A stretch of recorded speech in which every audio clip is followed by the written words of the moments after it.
শিশু মৃত্যুর অভিযোগ ভিত্তিহীন, দাবি চিকিৎসকের। কৈলাসহরে আরজিএম মহকুমা হাসপাতালে সদ্যজাত শিশু মৃত্যু নিয়ে ওঠা অভিযোগকে সম্পূর্ণ ভিত্তিহীন বলে দাবি করেছেন চিকিৎসক চিরঞ্জিত দেব।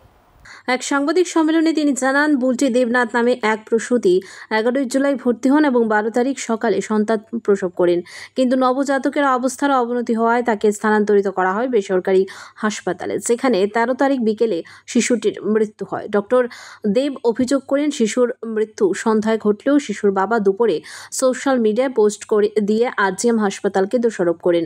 তার দাবি এটি উদ্দেশ্য প্রণোদিত এবং মিথ্যা প্রচার। তিনি মন্তব্য করেন, হয়তো হাসপাতালের উন্নয়নে কিছু দুষ্ট চক্র সহ্য করতে পারছে না।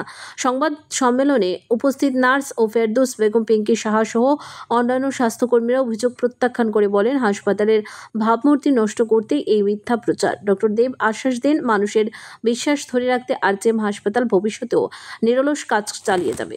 তারপরে তারা বলেছেন যে নার্সরা ডেলিভারি করেনি, জিডিএস স্টাফ কাকলি মালাকার বলে একজন মহিলা ওনার ডেলিভারি করিয়েছেন প্রেশার ক্রিয়েট করে পেটের মধ্যে। সেটাও সম্পূর্ণ মিথ্যে।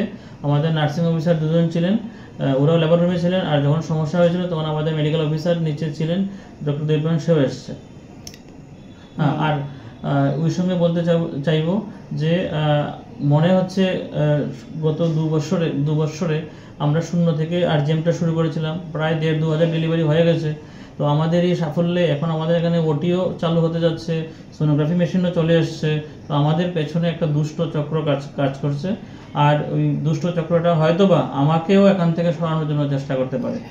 মিঠুন যে ওনার স্বামী, যে উনি যে সামাজিক মাধ্যমে পোস্ট দিয়েছিলেন 13 তারিখ দুপুর 12টায় যে ওনার শিশুটা মারা গেছে, এই বিষয়ের আপনি এই বিষয়টাও আমিও যেটা সামাজিক মাধ্যমে দেখলাম, তার ডেথ ডিক্লারেশন সার্টিফিকেটটাতে স্পষ্টতই লেখা আছে পোস্টটা মনে হয় দুপুরবেলার দিকে, আর বেবিটা এক্সপায়ার করেছে 5:09 PM।